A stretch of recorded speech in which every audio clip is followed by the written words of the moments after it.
100% pure Thar Parker old blood line की गाय, जो पुराने लाइन की गाय है, जो पुरानी नस्लें थी, जब ये नस्ल एक होमोजेनाइज्ड एक सिंगुलर नस्ल के रूप में उभरी थी, वो जर्म प्लाज्म, वो जेनेटिक मटेरियल इसमें रिफ्लेक्ट होता है, इसमें दिखता है।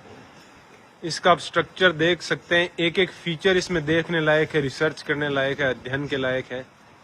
इसके सींगों की बनावट, इसका माथा, इसके कान, इसका जो हम्प है, हम्प की छोटी सी आकृति है। थार पार्कर गाय में हम्प इसी साइज का होना चाहिए, कई बार बड़ा हम्प दिखता है। जो प्रेजेंट टाइम की थार पार्कर गायों में काफी बार बड़ा हम्प देखने को मिलता है, वो डिस्क्वालीफाइंग फैक्टर है। ओरिजिनल गायों में, जो ओरिजिनल नस्ल थी, उसमें बड़ा हम्प नहीं था। और हम्प के अलावा जो इसके खड़े होने की स्टाइल है, जो खड़े होने का तरीका है, एक पोस्चर है, एक एंगल्स हैं, इसकी बॉडी में जो एंगल्स बन रहे हैं वो भी लाजवाब शानदार। एक मिल्च ब्रीड में जो कैरेक्टरिस्टिक्स होती हैं, जो मिल्च ब्रीड जब खड़ी होती है तो ऐसे लगता है खरगोश खड़ा है, इसके आगे वाले पैर छोटे, पीछे वाले पैर बड़े, और एक जो पीछे वाली बॉडी है वो एक गोलाई लिए हुए होती है। वो मिल्च कैरेक्टरिस्टिक्स भी नजर आ रही हैं। अब तो इसकी खाल भी एक बहुत ज्यादा वृद्धावस्था में होने की वजह से इसकी खाल भी अब एक अलग ही कलर लिए हुए है। लेकिन जो नस्ल की शुद्धता है, जो नस्ल के मापदंड हैं, उन पे गाय खरी उतरती है।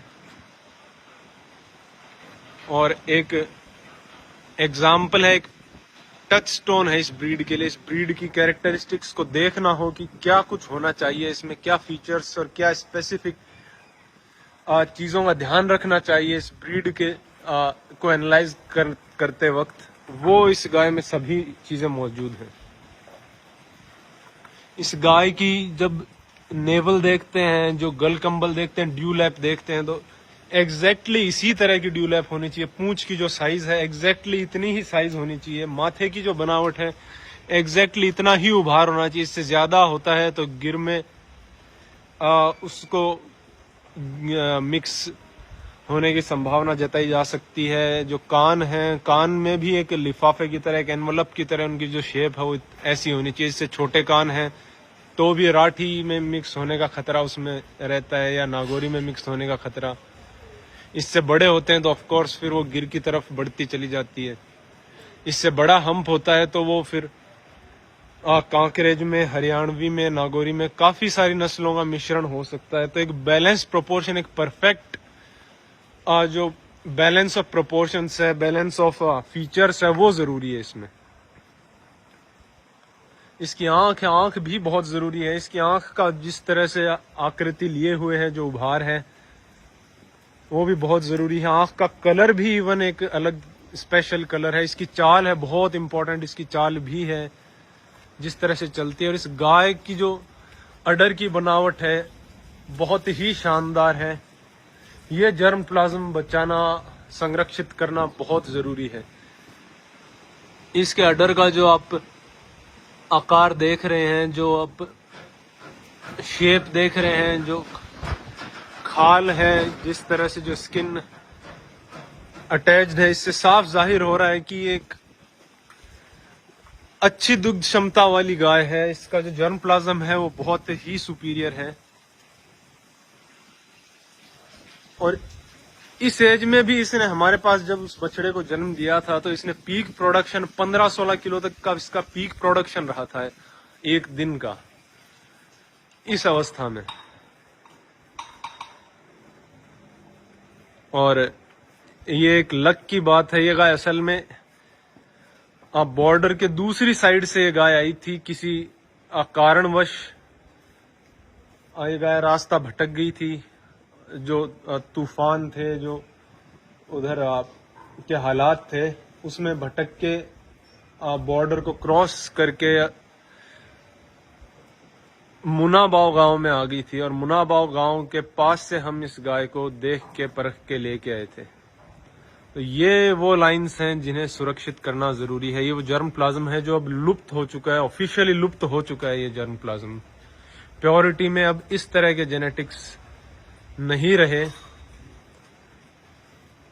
इसकी स्किन क्वालिटी, स्किन में जो लाइंस हैं वो कितनी क्लियरली विजिबल हैं। इसका जो हम्प है उसकी प्लेसमेंट किस तरह की है, इसकी जो शोल्डर ब्लेड्स हैं उनका किस तरह का मेकअप है, और हम्प और आगे वाले पैरों की लाइन लाजवाब। बहुत ही फाइन प्रोपोर्शंस हैं इस गाय के। इस गाय की हाइट लेंथ भी एक विशेष रेशियो में है, एक अलग रेशियो में है। इसकी सारी बनावट ही एक डिफरेंस को झलकाती है। तो ये जर्म प्लाज्म है। इस जर्म प्लाज्म को आगे बढ़ाने के लिए हमने इस गाय का जो बछड़ा है, इस नस्ल का जो बछड़ा है, उसे हमने संरक्षित किया है। और वो बछड़ा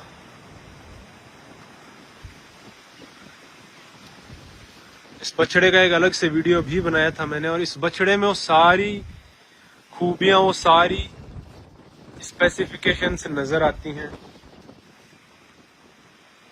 इस बछड़े का नाम हीरा है, और अपनी माँ में जो खूबियां हैं वही सारी खूबियां इसमें उभर के आई हैं सारी।